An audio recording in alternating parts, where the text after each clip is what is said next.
பரணிக்கு போன போட்டு நேற்று பள்ளிக்கூடம் போகல, நோட்டு வாங்க காசு இல்லை, போக முடியாது அப்படின்ட்டான். இன்னும் சம்பளமும் போடலை. இன்னைக்கு பள்ளிக்கூடம் போகிறான்னா என்னான்னு கேட்போம், என்ன சொல்கிறாங்கிறது பார்ப்போம், தெரிஞ்சுப்போம். போன் போகுது.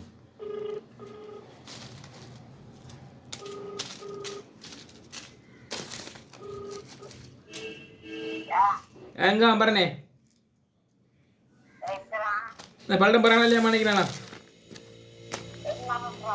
எங்க அவங்க கூட எங்க அவங்க?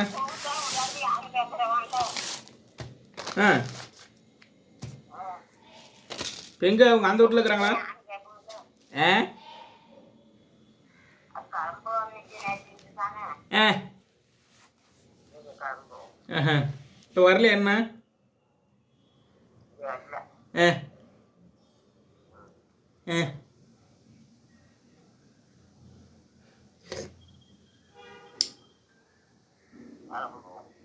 ஏய்